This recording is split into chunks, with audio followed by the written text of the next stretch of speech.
Big boss के घर में देखो, पहले तो लोगों को सिर पे चढ़ाया जाता है और जब वो सिर पे चढ़ जाते हैं, जब वो चने की झाड़ पे चढ़ जाते हैं तो फिर उनको उतारा जाता है।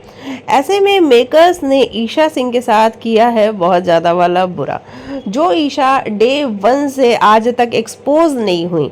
करण के साथ इतना बड़ा इंसिडेंट हुआ ईशा और करण का, जहाँ पे ईशा ने करण के लिए बहुत सारी चीज़ें बोली कि उसने ये स्टेटमेंट दिया है, और वो स्टेटमेंट आप सबको पता है वो चीप वाला स्टेटमेंट कैसा था, बहुत बुरा था। लेकिन मेकर्स ने उसको भी कॉल आउट नहीं किया, और कॉल आउट किया भी तो इतने ईजी वे में कि मतलब कॉल आउट किया भी और उस बात में कोई वेटेज नहीं थी और वो बात यूं ही निकल गई। तो ये सारी चीज़ें हमें देखने को मिली। ईशा को कभी भी किसी भी तरीके से एक्सपोज करने की कोशिश मेकर्स ने की ही नहीं, हमेशा से ईशा का साथ दिया। बायस संचालक रही, वो खुद खुले में कहती रही हैं कि मैं अपने दोस्तों के लिए हूँ बायस, मैं हूँ बायस, और इसको बिग बॉस बहुत अप्रिशिएट करते रहे हैं। लेकिन भाई मुझे ऐसा लग रहा है ना कि अब मेकर्स को ईशा की ज़रूरत नहीं है, और इसीलिए तो उन्होंने जो ईशा की शालीनता वाले बॉयफ्रेंड के बारे में बाहर बात करी है वो निकाल के लेके आए हैं। नहीं तो सोचो ना कि इतने दिनों से वो एक चीज़ को भूनने की कोशिश कर रहे थे, ईशा अविनाश ईशा अविनाश।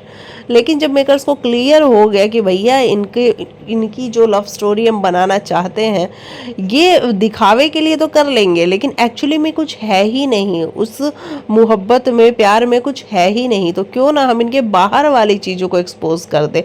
और अब मेकर्स ने ठानी है, मतलब सलमान खान आज आपको बोलते हुए नजर आएंगे कि भैया ये बाहर की शालीनता वाला क्या चक्कर है कि कहीं हम उस काम इंसान को जानते तो नहीं हैं, और ये सारी चीज़ें दिख रही हैं। और उसके बाद ईशा का जो ब्लश वाला फेस है ना, वो भी आप देख पाएंगे कि ईशा कैसे ब्लश करती हैं।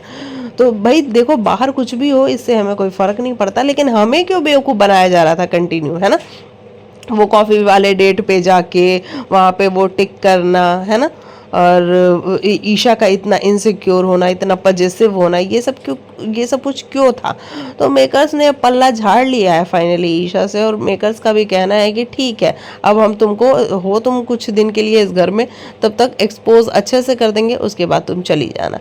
तो मुझे तो ऐसा लग रहा है कि मेकर्स ईशा को टॉप 5 में भी नहीं लेके जाने वाले हैं, और ये सारी चीज़ें इसीलिए हो रही हैं। बाकी आप लिखिएगा, आपको क्या है कहना।